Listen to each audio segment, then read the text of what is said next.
Cheering at pro wrestling shows in Japan is back, and 2023 is already shaping up to be a big year in the history of pro res. That's why you should listen to the Emerald Flow Show. From the Royal Road to the Green Mat, Paul and Gerard take you into the world of All Japan Pro Wrestling and Pro Wrestling Noah. Not only do we analyze events, but we examine business, who is getting over, what angles are working or not. Occasionally, we take a look at other Japanese promotions like DDT and Zero One. So if you're looking for more coverage of the world of Japanese wrestling, check out the Emerald Flow Show on the Voices of Wrestling Podcast Network, available on all of your favorite podcast apps. Do you love wrestling? Do you love All Elite Wrestling? Make sure you check out The Good, the Bad, and the Hungee here on the Voices of Wrestling Podcasting Network. My name is Tyler Fornes, and my co-host Fred Moreland and I discuss all the happenings of All Elite Wrestling across the universe, including when they make trips overseas. We talk about Dark, we talk about Rampage, we talk about Dynamite, and everything in between, including Tony Khan and his both brilliant and confusing booking. Make sure you check us out. We drop our shows on Thursdays to make sure that we keep up with Dynamite and make sure we give you all the current happenings in All Elite Wrestling. This podcast is a member of the Voices of Wrestling Podcasting Network. Visit voicesofwrestling.com to hear the rest of our great podcasts, as well as show reviews, columns, opinions, and updates across the world of wrestling.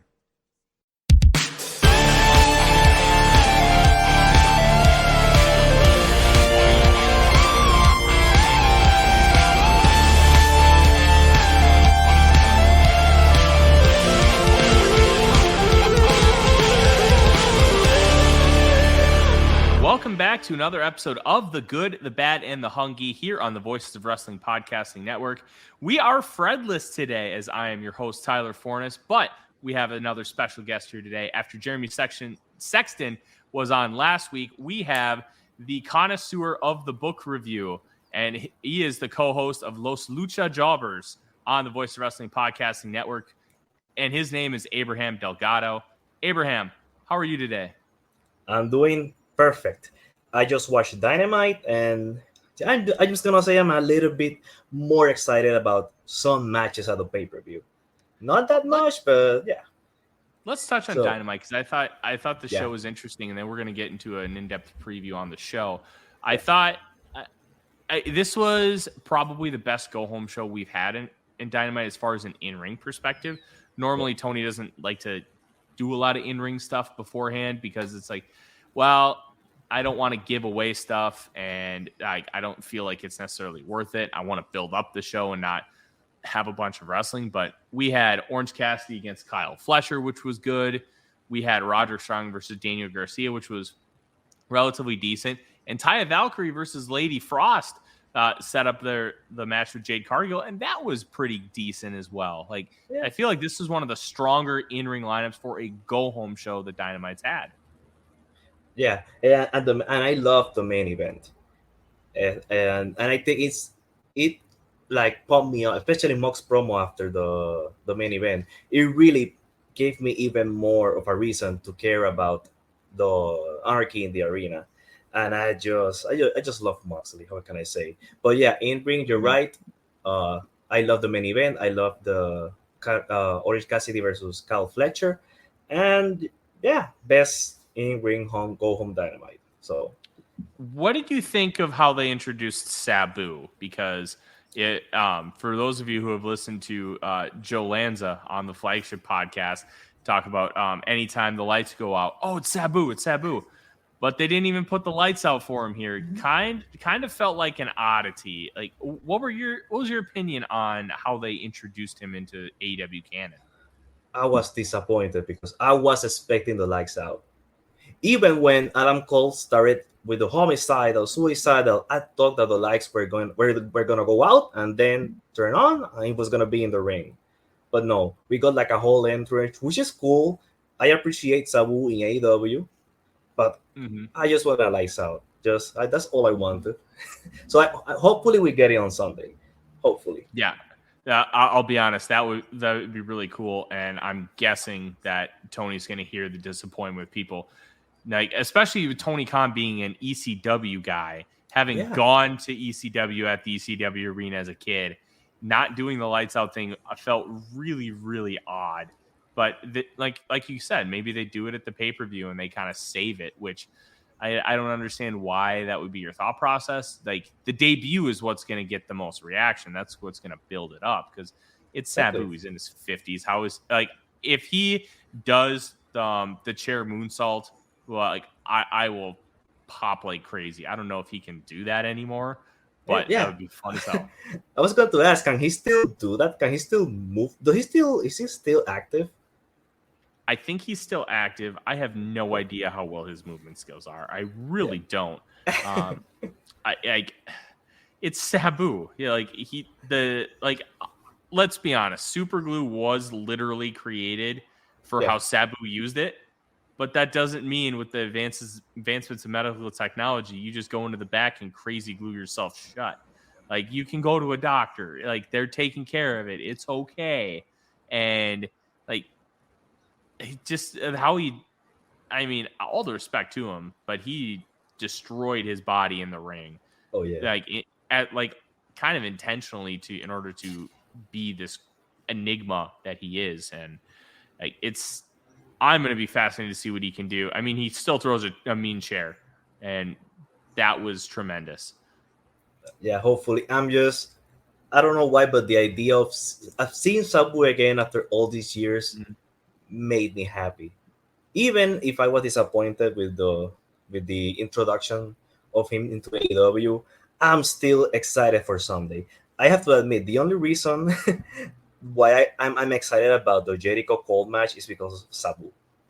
Like, I was a little bit excited, but Sabu just put it a little bit more. It's Sabu.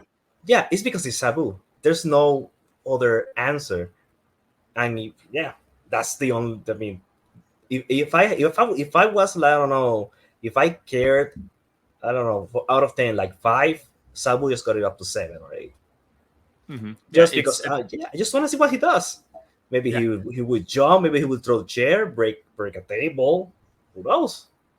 At the end of the day, it's Sabu, and you're gonna get Sabu things, and that is what's exciting.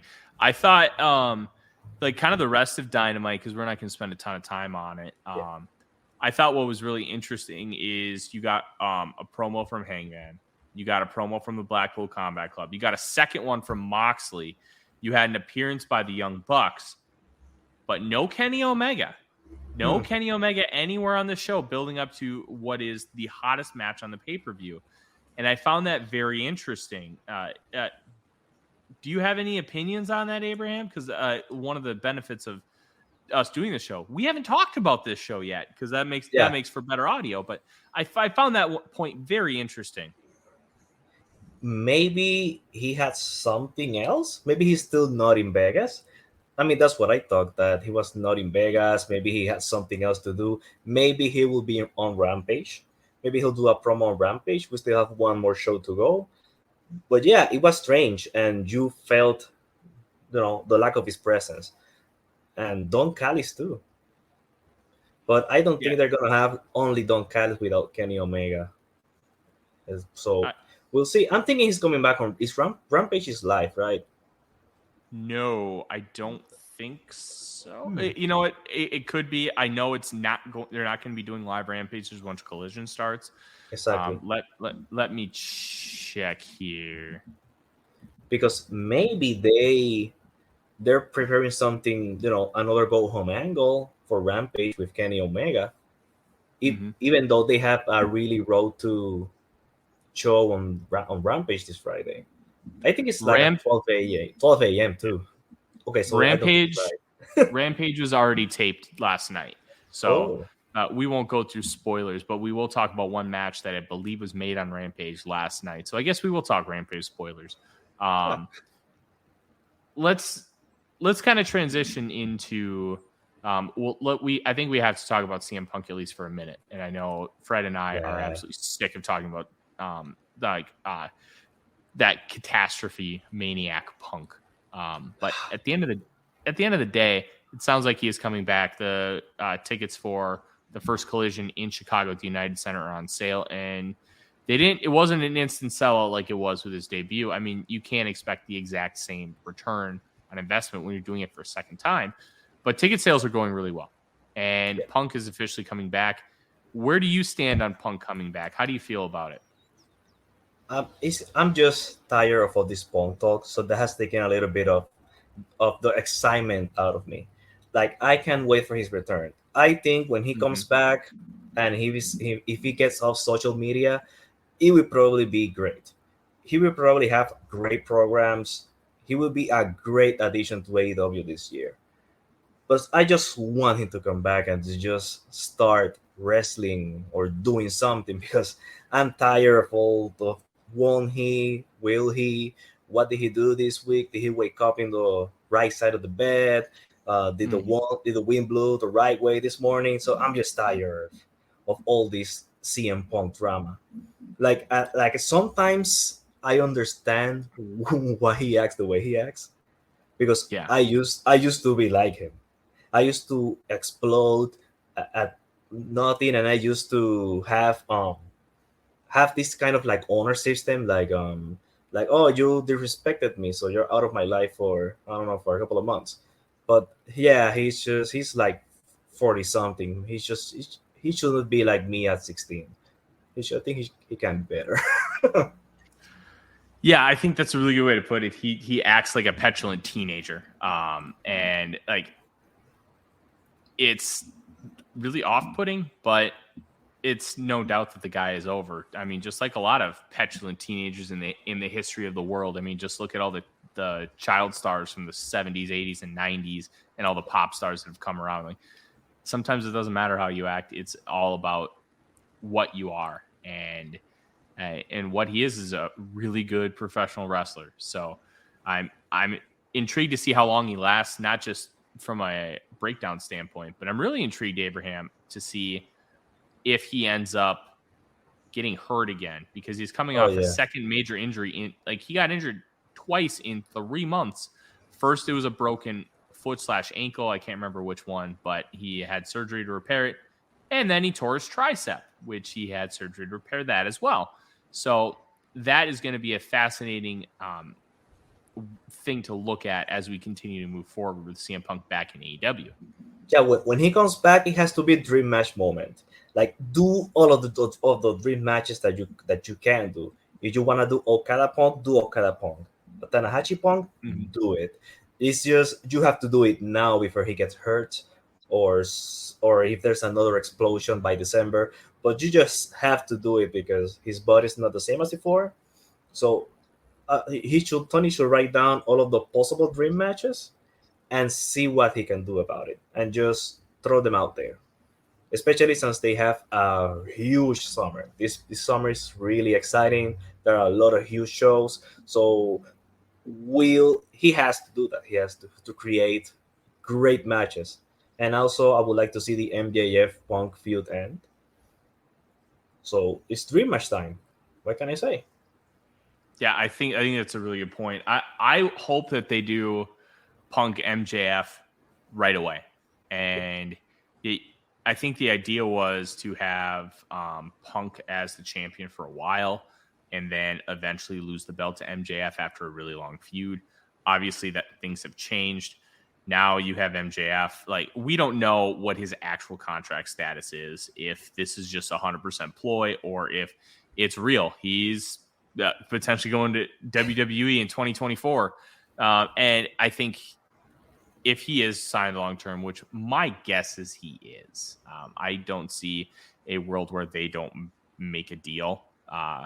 And like, you could do some long-term stuff still with CM Punk, but you got to at least have Punk give him the win before he ends up leaving. And I think that would be the smart direction to go. Will they go that direction? We'll see. That's a really intriguing element of this whole discussion. Yeah, we got a lot of shows. A lot of shows that need a lot of main events. So that is, I'm 100% sure that will be one of them. Possibly for All in London, maybe All Out, but I think it will happen in one of those shows. Yeah, I think so too. But let's get going with this pay-per-view, because there's a lot to talk about.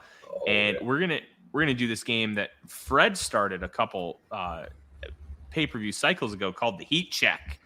And I'm going to ask you how excited you are for a certain match, and then I will give my opinion. We'll have a good conversation about it. And this is a very interesting card. And so far, based on what I'm looking at, we only have 9 matches announced. I don't know if there will end up being more, because you have like Anarchy in the Arena, which is going to get probably 25-30 minutes. You have the Four Pillars 4-Way, which is probably getting 25 to 30 minutes. The Blackjack Battle Royal is probably getting 25 to 30 minutes. So right there, with 3 of those matches, you have an hour and a half. So I guess you'd probably have a pre-show match being announced, maybe on Rampage, that we don't know about yet. But there's one match we'll talk about that I believe has already been announced on Rampage, and we'll start with that one. Ethan Page and the Guns versus the Hardys and Hook. And if the Hardys win, Matt Hardy will own Ethan Page's contract. Abraham, on a scale of 1 to 10, how excited for you about this match? 0. I don't really care about contracts. Can we just stop buying up contracts? Can we stop having Matt Hardy on TV? That's all. That's all I want. Matt Hardy off my TV. Why did they bring Jeff back? I mean, that's just I don't know, what are they doing there?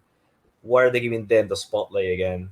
But I really don't care about this match or about contracts or who owns whose contract. Oh my God, just go out and wrestle or do something interesting. What about you?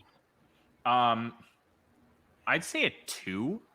I'll be honest. I'm a little intrigued by the interactions of, because I mean, we're talking about like Ethan Page and Hook. I think could have some interesting interactions because if I remember correctly, like as boring as Ethan Page is, he has a heavy martial arts background, and we know that Hook does a lot of judo stuff. So I think those interactions could be really fun if they get like a little bit of time to shine.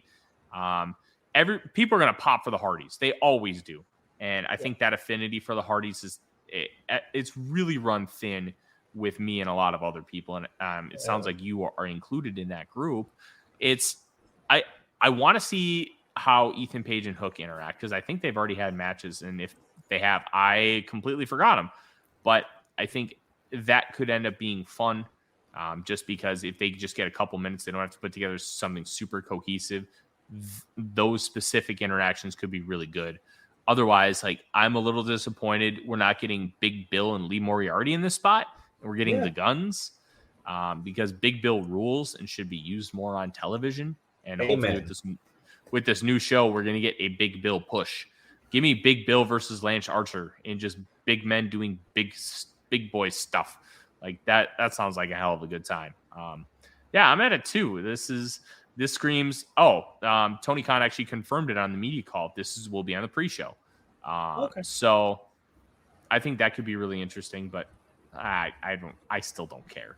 I really don't care. Especially if the match had Big Bill and Lee Moriarty, I will go at least 1 or 2.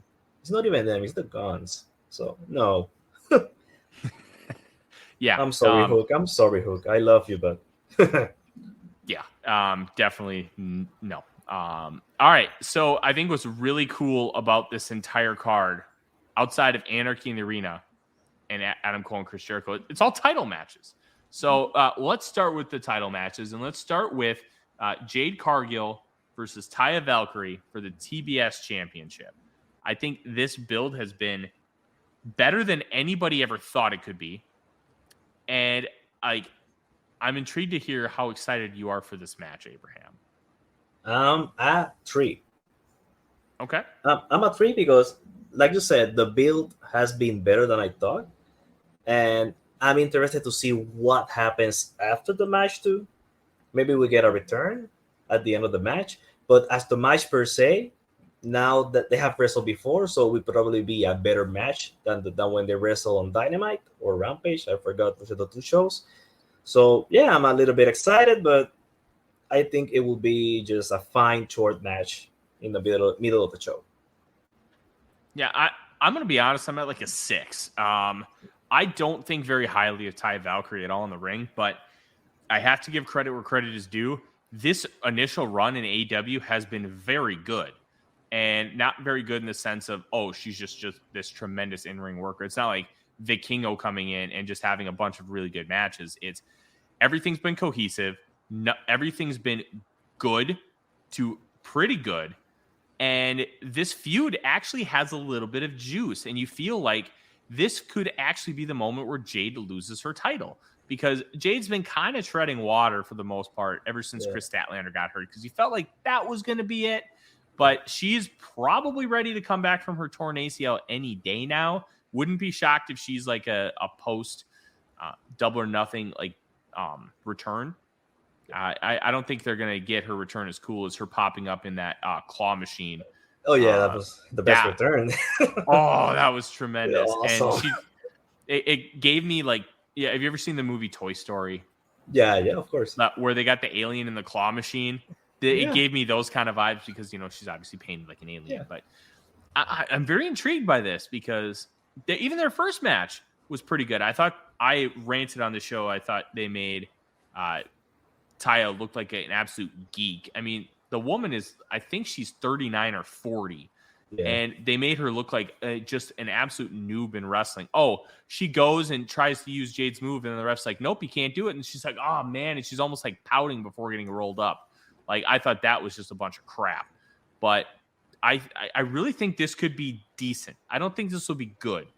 Yeah. But I think if you get a 3 to 3.25 star match out of this and the work is good, I think it's going to be a huge win because of what you're expecting, like from a bell-to-bell perspective from Jade Cargill at this point. Yeah, I agree with you. I think it's going to be at least decent. Like you said, 3.5. Jade has had 3-star matches before, so I think she can do it again. So, yeah, actually, let's bump it up to 4, the heat now. My excitement about the match, you convinced me. I can't believe I talked you into being more excited about Jade Cargill versus Taya Valkyrie, but here we are. And let's move to the other women's match, because I think this has a ton of intrigue around it, and that's Jamie Hayter defending the AEW Women's Championship against Toni Storm, the woman she beat for it at All Out. Where are you sitting here? 8. Yeah, let's go. I'm really excited about this match, especially because I really don't know what's going to happen. And I think that's really important here, because any of them can win. Plus, there's the rumors that Hayter is possibly injured or maybe has something that she has to go over for a while. Any of them can win the title, and Hayter can get it back on the big summer that we have, especially All in London. It will be a great match because Hayter is always knocking it out of the park. Both of them are great wrestlers, and I'm intrigued to see what are the next steps in this story. Where's the Outcast stories going? So this Sunday we'll find out. That's why I'm excited. Great match, good story. We'll know the results. Plus, we are gonna see the next chapter of the Outcast story. Mm-hmm. Yeah, I'm a little bit lower than you. I'm at a 7, but I am. One, you're going to get these two women beating the ever-living shit out of each other, and I am excited for it. They have been telling us for a while that Jamie Hayter's injured. They kind of wrote her off TV with Toni Storm drop-kicking her arm/shoulder into the steel stairs, and Toni mentioned in the media call earlier on Thursday that they haven't been hiding that she's hurt. And to me, that tells us that there's a good chance that they take the title off of her.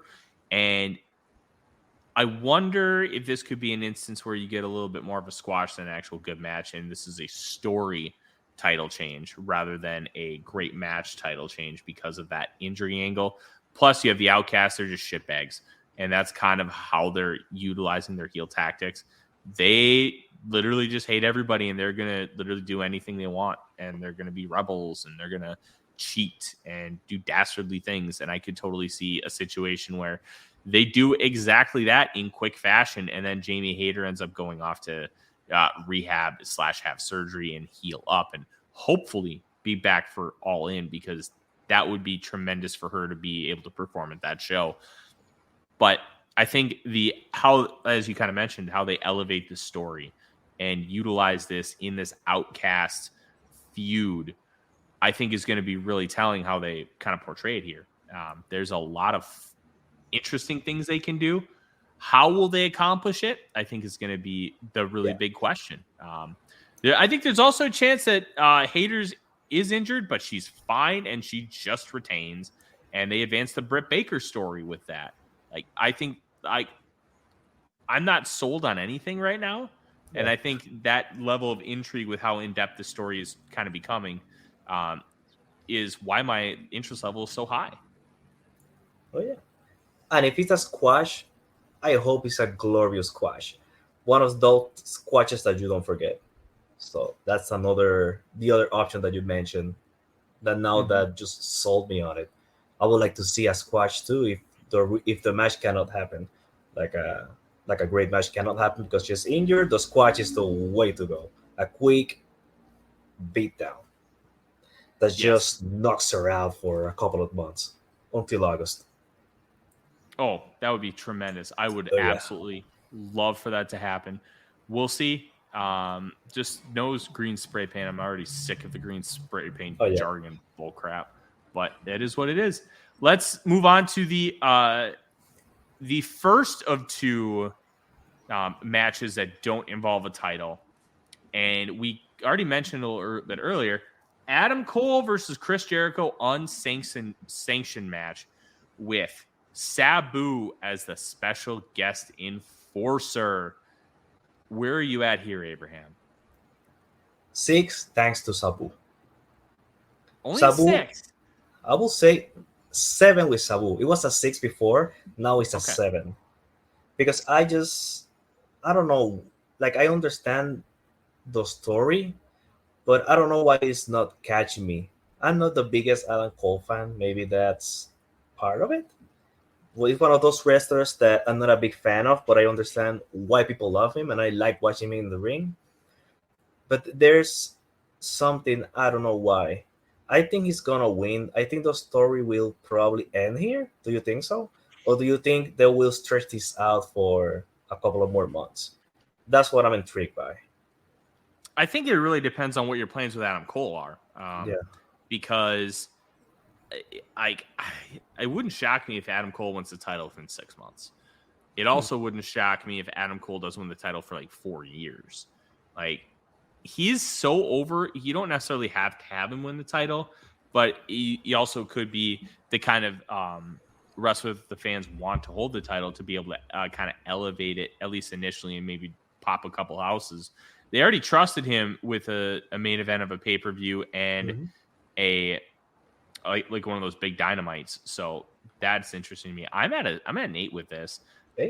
Chris Jericho, like we've talked about a lot. He's still doing some of the best work of his career, and he's 53 years old. Like the stuff like we talked. Let me ask you this: we talked a lot about that Britt Baker black eye shirt.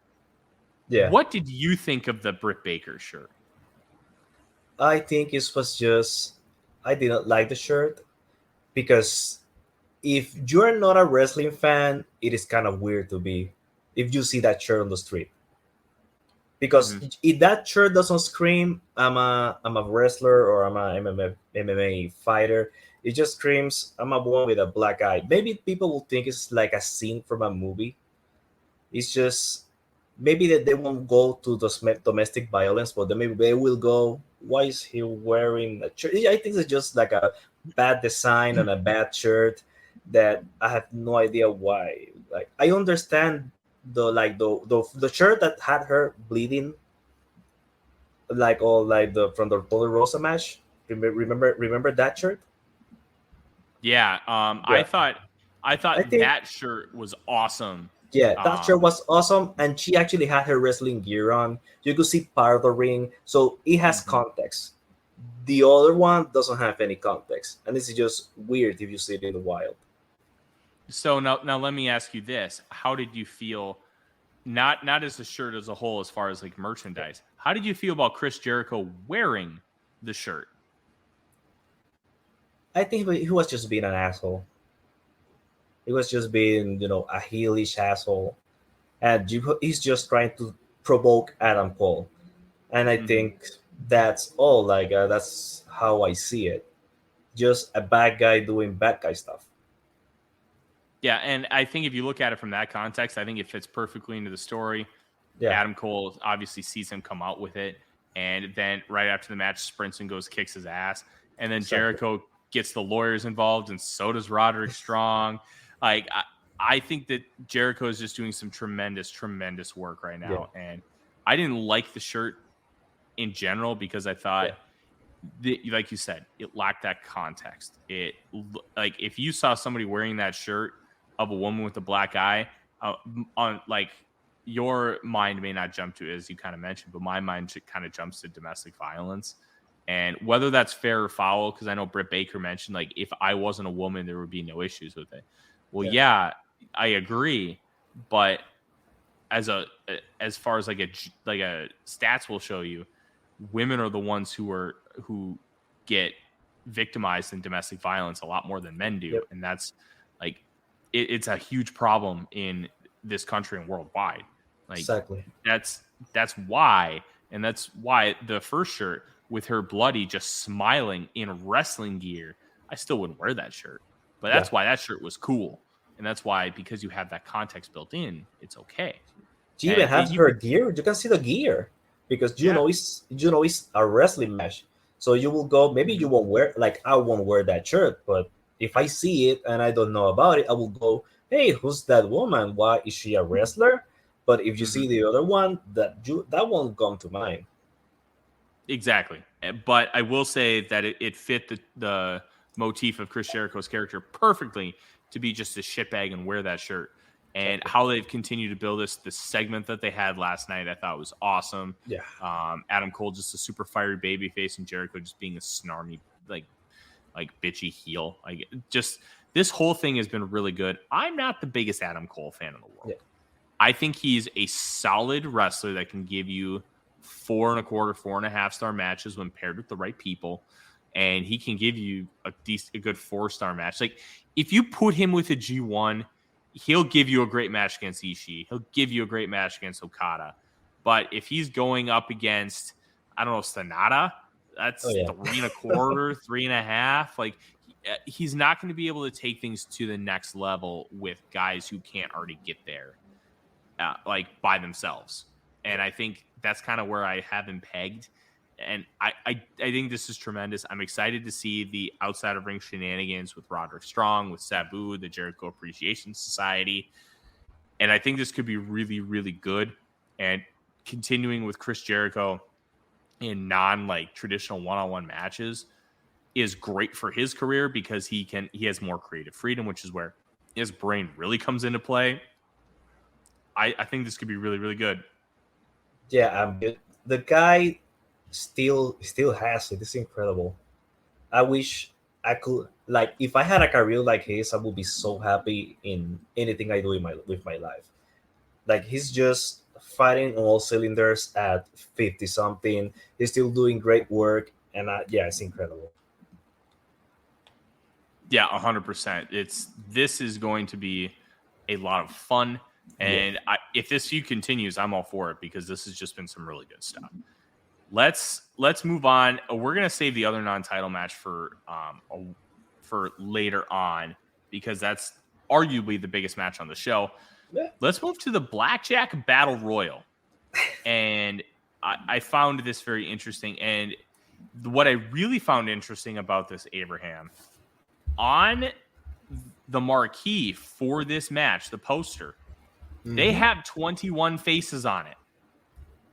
They don't have one random. There's 21 guys on here, which tells me that they are not going to have your traditional Joker, the surprise. And that is very interesting. So let me read off the names that are on the poster. We obviously have Champion Orange Cassidy, the Butcher, the Blade, Bandito, Dustin Rhodes, Chuck Taylor, Trent Beretta, Commander, Kip Sabian, Rock Hard, Juice Robinson, Ray Phoenix, Penta El Ceremiedo, Lee Moriarty, Big Bill, Tony Nese, Arya Daivari, Brian Cage, Keith Lee, Swerve Strickland, Ricky Starks, Jay White, and Orange Cassidy. It feels like this match is weird. Like there's a bunch of Jags in there, and then there's some like really high profile names. Like this company's great with battle royals, so I'm not gonna deny that this is a bad match. How do you feel about this match and the build? Because the build itself has been very interesting. What I would have liked to see like all of the like from the. I don't think he's going to wrestle all of the people that have wrestled him in the past. Like there are a few missing. I think the concept would have worked better if you put in all of his previous opponents, at least the ones that are still there, and it would have been like a better match. But yeah, you're right. There are a lot of Jacks in the match, but and I think that the big ones will eliminate themselves, like Ricky Starks and Jay White, and I think he will keep the title because I don't think he's gonna lose the title in a 20-man blackjack battle royal. Maybe if there was like a surprise wrestler, maybe that surprise wrestler will have like won the title and maybe eliminated him. But so we'll see. What my excitement about the match, I will say a 6 because I'm excited to see what happens, especially with some of the big names that are there. They will probably eliminate each other. They will get the international title, but I'm still intrigued to see how they will like construct the battle royal. Yeah. I know I even mentioned that like on the marquee, there's 21 faces. It wouldn't shock me because I still remember when Mick Foley entered the Royal Rumble in 2004, the year Chris Benoit won, like they did an angle with Test where Test got his ass kicked in the back and Stone Cold yells at Mick Foley to get out there. Nobody knows it's him because it's a surprise return. And he comes out and like goes and attacks Orton, like a young white meat baby face, even though he's a heel, Randy Orton, and then just beats him to a bloody pulp. But I wonder if they could do something like that, because right now I'm at a 6 because I do like what this title reign has been, and I would find it odd to beat him like this, but I almost feel like this is the way to beat him because of how they've done his reign. He takes on all comers. He just defends it all the time, relentlessly. And now he's almost getting too big for his britches, where he's like, okay, I'm going to face 20 guys for this title. And then this is where he ends up losing it. I think it could be an interesting storyline. He's obviously selling injuries as he's defended it, I think, 22 times now. Yeah. A record that may never be broken with this company. It's the way they book this is going to be very fascinating and telling as far as what they are planning on doing. And I think that it's going to be a fun and entertaining match regardless, but the booking is going to tell us a lot. I think he's going to lose it on his next defense after the Battle Royal. I think the Battle Royal will be like one of the last straws that he won't be able to deal with it anymore. But at the same time, like you said, that's a way for him to lose it. But I would prefer if it's like 1, 2, 3. If somebody does it 1, 2, 3 in the middle of the ring, maybe as someone they want to establish, maybe Rush, anyone. Like I would like to see. I will be interested to see what's next. So, but yeah, you're right about this being just like the last straw for him, and it will work either way if he loses or wins. But I think I don't know why I feel that there's one more title match for him. I do love the idea of Rush being a bigger push in this company. I think with more TV time, Rush is going to get that push because he's been so good in this company and he's followed the company line. He's gotten beat a lot. And I think he's, from an outside perspective, he's earned the trust of the booking to be able to get that push and do business, because he's continued to do business and do things the right way. Because for better or worse, and Abraham, you can probably speak on this that better than I can because you host Los Lucha Jobbers, but I feel like fans in Mexico don't pay as much attention to American wrestling, because every time he's gone back to Mexico, he's still like one of the biggest stars in the world. As far as in a territory, Rush is among one of the top stars. Like if you place a wrestler anywhere in the world, and I don't think losing matters so much as long as he's doing it in AEW. Would that be a fair assessment? Yeah, especially because since he's out doing it in the United States, he's doing it in international TV. That gives him the cachet that other wrestlers don't have. That also helps for him to lose. Like for example, when he in Ring of Honor, it was just on like regional channels, maybe on the Ring of Honor website. Like right now, even if he loses, he's still kicking ass.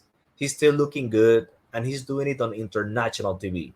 And people might see him as, oh my God, even though he's losing, he's doing amazing stuff in other countries, in the United States, in AEW. Oh, that's awesome. So that's why I think that's why he's behaving. And also because he knows that he would probably get an opportunity to do something if he keeps behaving unlike in the past. Yeah, I would love to see more Rush. I like the idea that somebody brought up, and I think it was the flagship, of turning the AEW International title into like this version of the Cruiserweights title, but instead of Cruiserweights, luchadors, because AEW has continued to bring in really talented luchadors. Yeah. And I love that idea because lucha is not a style that is utilized a lot in American wrestling, but when it's utilized really well, it's some of the best wrestling in the world, and the fans really seem to dig it. What do you think of that idea? Do you think it's something that can work long term? Do you think there's enough lucha talent in AEW right now to make it work, or would they need to add more? I think they will need to add more. But instead of only having like lucha, like wrestling from Mexico, I will just add in everyone from around the world. Just look for talent and have the international title division just be really international. I think that will be an even better idea. But just like they mentioned on the flagship, they're right. Just having the international title centered on people like Ruch, Vikingo, Commander will be great. And then you just have like, you just bring flying wrestler from Japan, maybe some South America, and just have maybe obviously indie talent from the US, and just have like give it like a really international feel, and just be it will make it stand out from the TNT and the World Heavyweight. Just I think it will work if Tony Khan decides to go that way.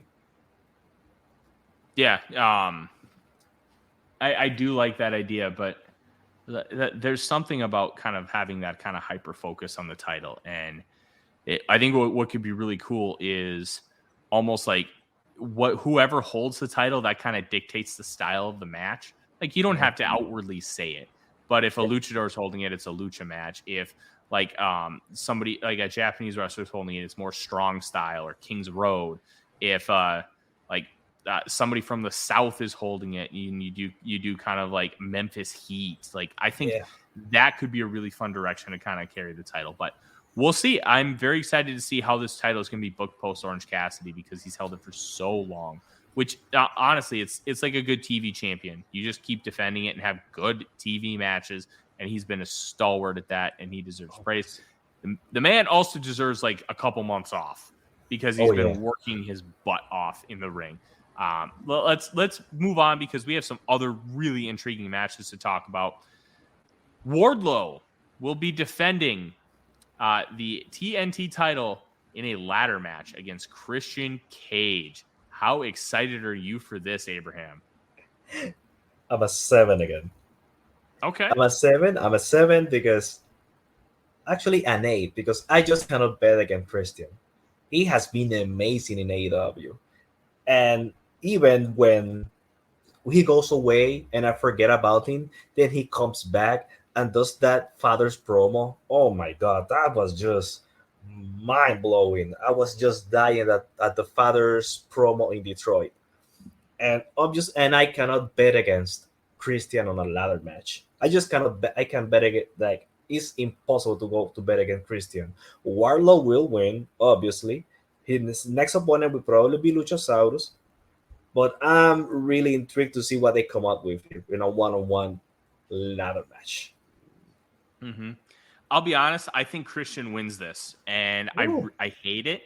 I'm at an 8 because I think Wardlow and Christian in a ladder match. Christian's one of the innovators of the ladder match. I mean, he didn't do the first one, but he was a part of the 6 men that really made the ladder match what it is today and helped kind of set the tone for what they would become. I think Christian winning the title would be great for booking because of what Christian's run has been. Christian is on the best run of his career. He is like that promo from a couple weeks ago where you thought he was going to reference Arn Anderson's dead son, but instead he was referencing Brock because Christian's an asshole. He's not a mega asshole. I do think that it was like he's just been doing some tremendous stuff. And I want to see how that continues to grow. And I think having him with the title and just being a shitbag heel would be a lot of fun. But it also would kill Wardlow, where unless you're going to do another lose and chase, which you've already done multiple times. You did with Samoa Joe. You did with Powerhouse Hobbs. Are you really going to do it a third time with Christian Cage? But Wardlow just beating Christian Cage, even if they do the Luchasaurus thing afterwards, like I just feel like there's more juice to squeeze out of a Christian title run than there is with anything Wardlow. Because I think, for better or worse, in the last year since he beat MJF with the Powerbomb Symphony, he has been his run has kind of been a dud. It's been very disappointing. So I want to see how they can kind of make this title better, because it's not great with Wardlow right now, and that's not really his fault. Well, are you surprised about what happened with Wardlow? Would you blame the booking or the wrestler in this instant? 70% booking. I think he was put in positions where he wasn't ready to be successful, and that's not on him. That's on the booker. He also could have been booked so much better. And Tony Khan is a tremendous booker, but he has his flaws, just like everybody who books professional wrestling.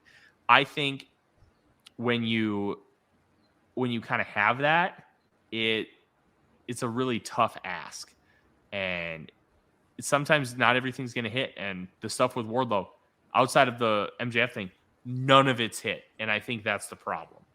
Yeah, it's. I was actually surprised. I actually thought he was going to do better. I was not thinking that he was going to be like a world champion or something by the end of the year. Really, well, not by the end of the year. Yeah. Not by the end of the year, but I think he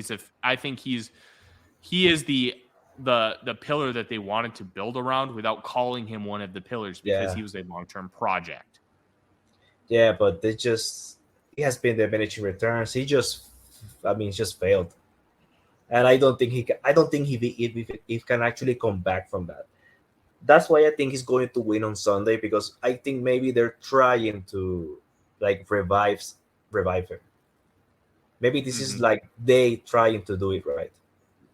So that's what's going on my mind.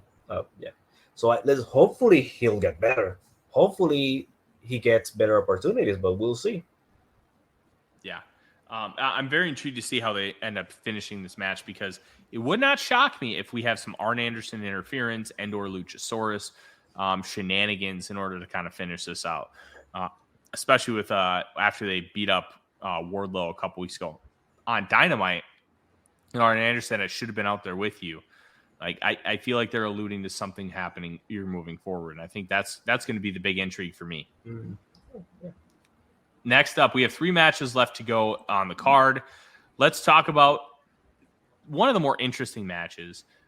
FTR against Jeff Jarrett and Jay Lethal for the AEW World Tag Team Championships, with Mark Briscoe as the special guest referee. Briscoe confronted FTR. about Dax pile driving him.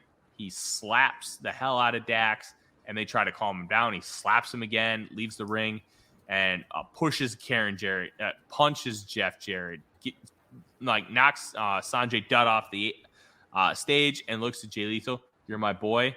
I'm sick of this bullshit. And this has been pretty good. What do you think? I liked it. And that last moment, what he said to Jay Lethal just put it over the top for me. Like, he's just tired of this bullshit. And he's just gonna call it right down in the middle, this match. And we'll see what happens. I think it has been a really good build. It has been interesting, funny. I won't forget when Jay Lethal and the crew visited Mark Briscoe's farm. That was a great segment. And I think they have built it around perfectly. Obviously, FTR is gonna win. Mark Briscoe is probably gonna get mad at Jay Lethal and Jeff Jarrett for doing something in the match, maybe try to cheat or something. But it has been a really fun build, and I love what happened on Dynamite. That I'm tired of this bullshit line. It's just like a perfect ending for the match to go to the match next. Mm-hmm. Yeah, that's kind of where I'm at. I'm at a 7. I think the Mark Briscoe element of this has been awesome. The trip to the chicken farm with Papa Briscoe, I thought was just great. And Papa Briscoe straight up telling him, I don't trust any of these guys. Not even Lethal. And he like, from the time of Ring of Honor, he knows who Jay Lethal is. He knows Jay Lethal. And then, like, the courtship of Mark Briscoe at that point, and then the inclusion of FTR. And I think this has been really, really good. And what's really fascinating to me is how they book this match. Are they going to finally give Jeff Jarrett a title in this company when I feel like they should have done so a couple months ago because of how hot he is? He is so red hot. And it's Jeff Jarrett. Like, this is some of the best work of his career as far as like a drawing perspective, because he didn't really draw that well in TNA. He didn't really draw that well in WCW. People want to see Jeff Jarrett now, and he's not a major player. He's kind of in a perfect role. I love Lethal is the workhorse of the team. Jeff Jarrett is still like shitbag Jeff Jarrett, looking like a million Tennessee bucks. But it's I would love to see them as champions, but if FTR retains, are we just going to get an FTR acclaimed match? And then how are they going to run that back? I think there's a lot of different things they can do, and I'm really intrigued to see how the booking lays out for this. Oh yeah, I have been loving Jeff Jarrett so much in AEW. Like, it's not even funny. And I think that he should have won in Revolution. That was his moment. So yeah, I'm intrigued about this match. I think FTR is still retaining, but I wonder if they will eventually pull the trigger on Jarrett and Lethal. Yeah. Lethal he's like the most boring worker of all time. And I don't necessarily, sorry, let me rephrase that. He's the most boring great worker of all time, because he's a really, really top-notch worker who does not make mistakes, has really good matches, but I'm just never really into him. I haven't been into him since Black Machismo. Like, not even the House of Truth stuff. Like, I wasn't really into the Truth Martini thing. Like, I always enjoy watching him wrestle, but I never want to seek him out. He's just kind of there, and he's like a really good version of The Miz. Oh damn, those are harsh words. I don't mean that as an insult. He's always there, but he's a really good worker. And Miz is always there, but he's also the Miz, and he never learned how to catch a wrestler. Yeah, I don't know how that happens, but after over 10 years, but I understand your feelings about Jay Lethal. He's one of those wrestlers, if he's there, I don't mind. I'll enjoy his matches. Mm-hmm. But just like you, I won't seek him out. If somebody tells me, hey, Jay Lethal had a great match in the UK against I don't know, Will Ospreay, I will probably won't look for that match. But if it's on my TV on Wednesday while I'm watching Dynamite or any wrestling show, I don't mind that he's in there. So I get it. Yeah, well, this is going to be. There's some fascinating booking opportunities coming from this show, and we've already talked about it. But the next match is probably where the most fascinating ones come into play, and that is Anarchy in the Arena. The Blackpool Combat Club team of Bryan Danielson, Jon Moxley, Claudio Castagnoli, and Wheeler Yuta take on the reunited Elite, Kenny Omega, the Young Bucks, Nick and Matt Jackson, and Hangman Adam Page. I am really, really excited for this match. I am a 10 out of 10. There we go. I'm really happy. I'm really excited about this match. And I'm really excited about what happens next. I honestly think that the Elite is gonna win, and then they're gonna go their separate ways. They're gonna do their Forbidden Door programs, their All-In programs, or their summer programs will come after this. I don't think they will keep like the Blackpool Combat Club and the Elite will still be at each other's throats. Maybe they will, like, I don't think there will be like a blood and gut with them in the future. I think this is it. I have that feeling. I don't know why, especially with the Don Collins element. Maybe he will distract a little bit. So yeah, I'm really excited, especially after the promos on the go home. Moxley can sell me anything. Moxley can just convince me to go anywhere in the world. I swear. Yeah. He's so good. And when he's talking about all of the violence and I'm like, oh my god, I'm with you. Just do the match right now. I can't wait till Sunday. Just fucking do it now. And I think that's why you have all of these great workers. And I think part of the reason why Dynamite went like a little bit down is because you have all of these great workers on the same storyline. And it has been great. So maybe that's also another reason why I think they're gonna like the team is gonna like they're gonna spread this out. They're gonna spread all of these wrestlers all over the card again. And what can I say? I'm just excited about this match. 10 out of 10. I'm at a 40. When the first Anarchy of the Arena match was announced between the Pinnacle and the was it the Jericho Appreciation Society at that point? Yeah. No, it was the Inner Circle. The Jericho Appreciation Society, I think, formed later on that year, if I remember correctly. I remember correctly. Yeah. Mm-hmm. No, wait, because I think it was the Jericho Appreciation Society because Daddy Magic was there. Okay, match. So,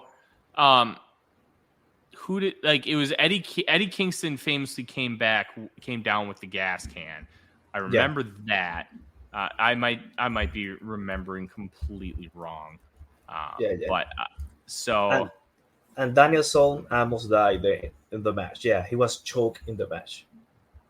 Mm-hmm. Okay, so I'm gonna find you the. Okay, we're gonna do I'm looking it up now. I have it. I have it here. It is the Jericho Appreciation Society against the Blackpool Combat Club, which was Danielson and Moxley, Santana, Ortiz, and Eddie Kingston. Okay. So because it had Jericho, Daniel Garcia, Jake Hager, Angelo Parker, and Matt Menard. Yeah. Interesting. Oh, I completely forgot it was the Blackpool Combat Club. Yeah. Look at that. All right. But look, I am so incredibly excited. It's going to be a lot of fun.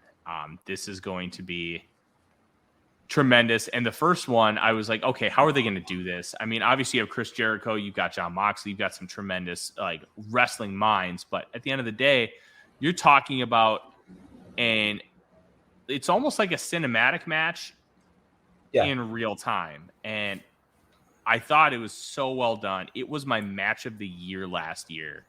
It was my second match of the year. The second match for me. Maybe it wasn't my match of the year. It was up there. gonna pull it up because I want to pull it up. I know I was had incorrect. It was my third match of the year because I had Punk MJF as 1, the dog collar match, and then FTR Briscoe's dog collar is 2. Oh damn! Yeah, I had 8 5-star matches last year, but I also think I'm a very generous grader, and I'm okay with that. I just, if I love it, I love it. And I don't really care. Cool. It's fine. But I'm very excited to see what these guys will do because the Elite, obviously doing Stadium Stampede with the JAS, they understand how to incorporate big spots and stuff like this. They have a really good mind for wrestling. So does John Moxley, Bryan Danielson, Claudio Castagnoli. Like, you've got some brilliant wrestling minds, and they can put together something really special. I'm intrigued to see how they kind of take it to another level. I don't know how they're going to beat Eddie Kingston coming down bloody with a can of gasoline, but I do think that they're going to find a way to do something. And I'm really excited to see what that's going to be because I have a feeling this could end up being match of the year for a lot of people because of who's involved. The only other time they've done this match went really, really, really, really well. And this feud has been arguably the best thing in professional wrestling for the past 3 months. Amen. And that year has so many unforgettable moments. Like when John Moxley's songs kept running for the first few minutes of the match, and then the song stopped, and when it started again, the crowd exploded. That moment is unforgettable. And then Chris Jericho just cutting out the music like an evil heel that he was. Oh my god, it's gonna be very memorable this year. Yeah, it's gonna be.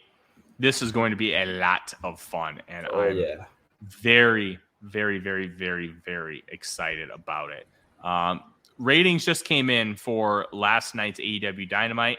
No, not going against basketball. 846,000 viewers and a 0.32 in 18 to 49. That 18 to 49 is a very good number. It's the best number they've done out, tied with the cage match in some time. So I'll take that. And that was going up against a 3-hour Survivor finale last night. Ooh. And my wife and I were watching some of the Survivor finale live because my wife hates professional wrestling. So I was being nice. Plus, I still don't know who won, and we're gonna watch the rest of it tonight. But not bad. Last match, Abraham. We have the Four Pillars AEW World Championship match. MJF defends the title against Jungle Boy Jack Perry, Darby Allin, Sammy Guevara in one of the weirdest title builds I've ever seen in my damn life. How are you feeling? I'll go with a 5. Because I still think it's going to be a great match, but the build has been bad. It has been... It's been like a mix of weird and bad, and you don't know who you could blame.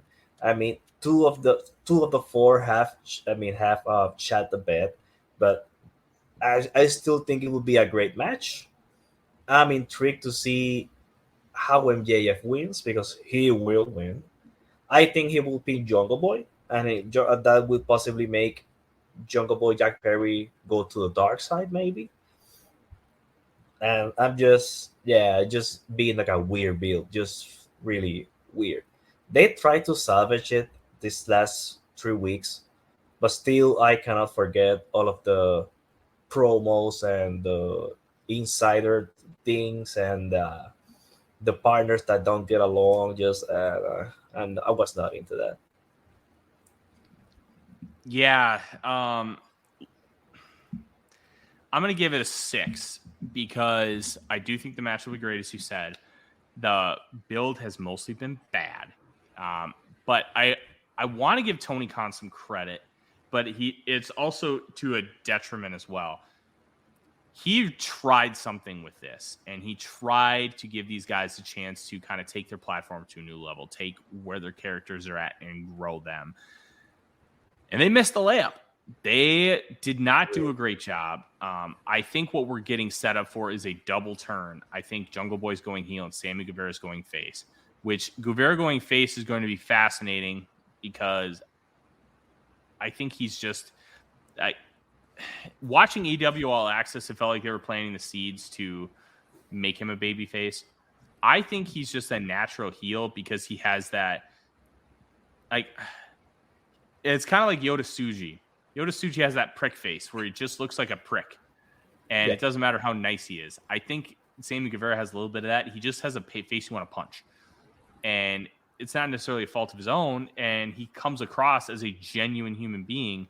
In a pro wrestling context, he looks like an asshole. And I don't know how that's going to work, but I think that's what they're going to try. And I'm very intrigued to see what that looks like. I think Jungle Boy going heel is a great move. He needs depth. He needs to do something different. He can't have the jungle booties forever. It's been 4 years. You can give him a fresh coat of paint at this point. He's already entrenched. He already has his fans. And now you're going to give him, it's like Roman Reigns. Roman Reigns was a babyface for too long before they turned him heel. I don't think we're quite at that point with Jungle Boy, but I think turning him heel could do him a lot of good in a similar vein to Roman Reigns. It also could bomb. Like, Jungle Boy is not a certainty in any way, shape, or form, but Tony Khan believes he could be a top guy. If you're going to be a top guy, you need to get character depth, and you need to be a heel. And I think that's kind of where they're going. I think this match could be really good.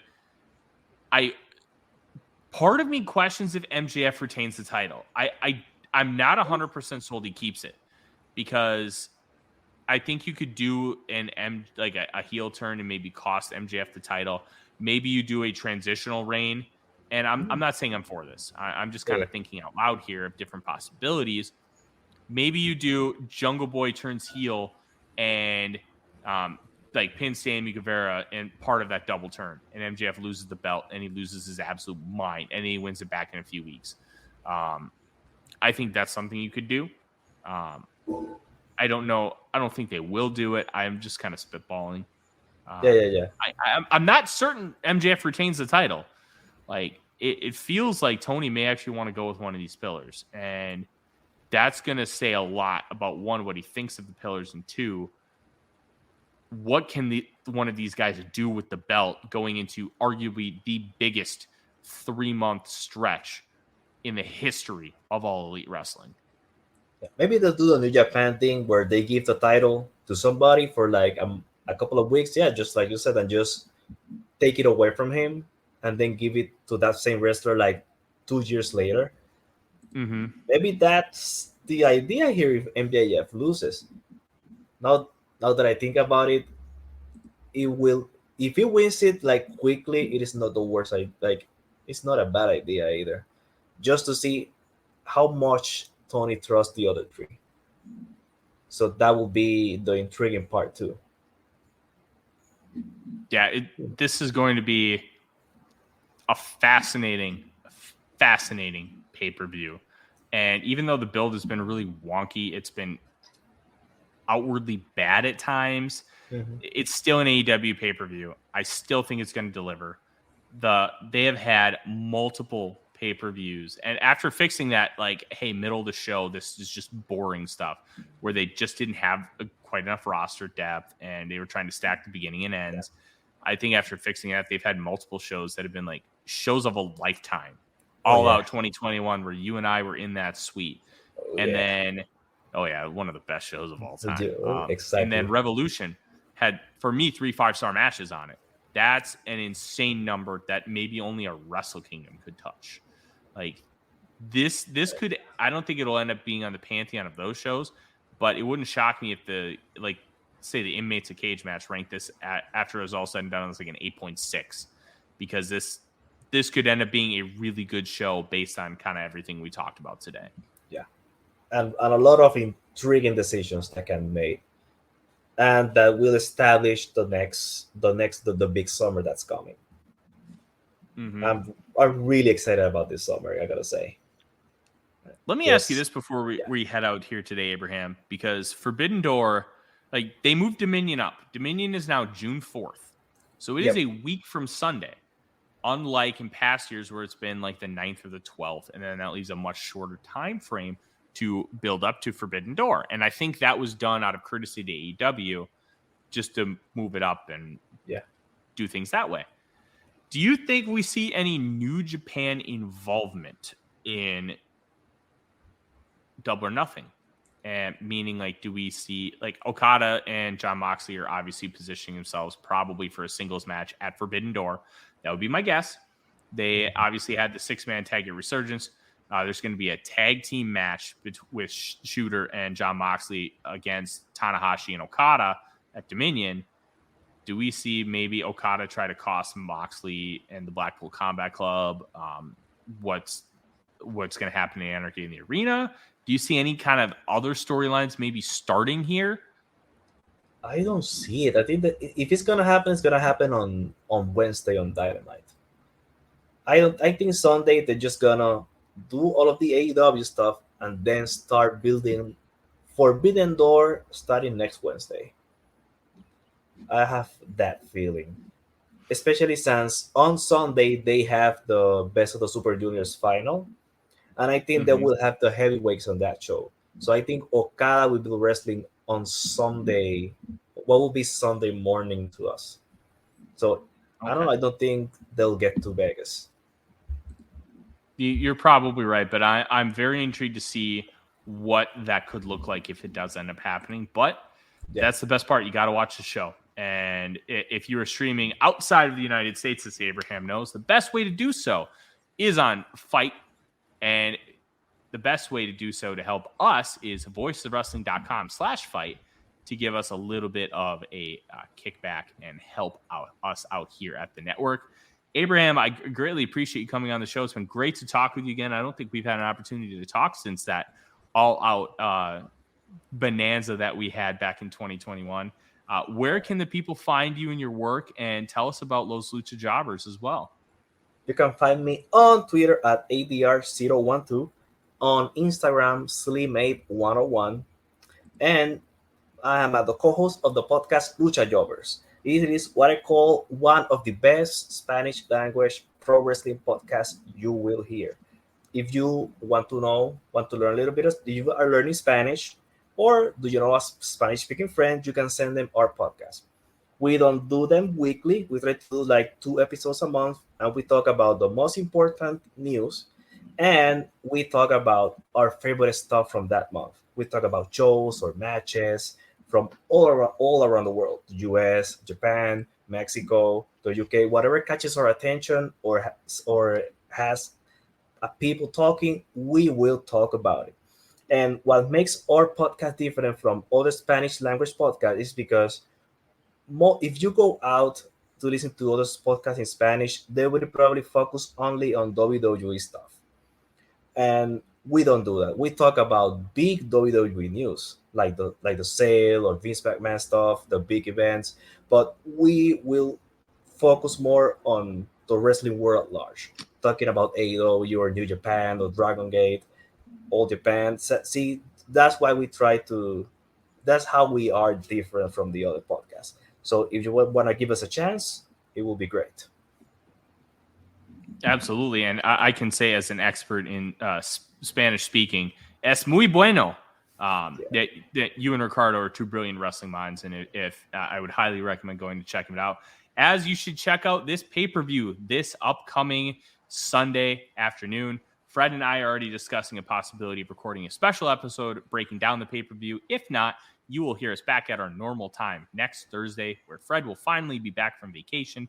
He is currently eating all the best food in New Orleans right now, enjoying the French Quarter, and I absolutely hate him for it, but we will have some fun. Thank you again, Abraham, for joining us, and enjoy Double or Nothing, ladies and gentlemen.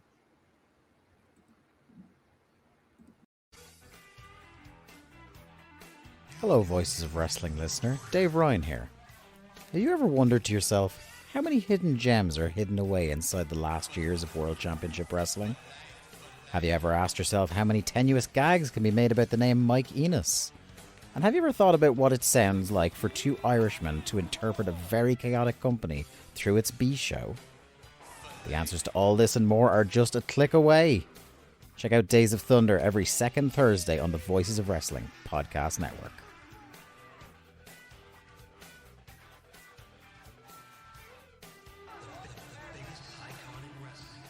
Do you love wrestling? Do you love All Elite Wrestling? Make sure you check out The Good, the Bad, and the Hungee here on the Voices of Wrestling podcasting network. My name is Tyler Fornes, and my co-host Fred Moreland and I discuss all the happenings of All Elite Wrestling across the universe, including when they make trips overseas. We talk about Dark, we talk about Rampage, we talk about Dynamite, and everything in between, including Tony Khan and his both brilliant and confusing booking. Make sure you check us out. We drop our shows on Thursdays to make sure that we keep up with Dynamite and make sure we give you all the current happenings in All Elite Wrestling.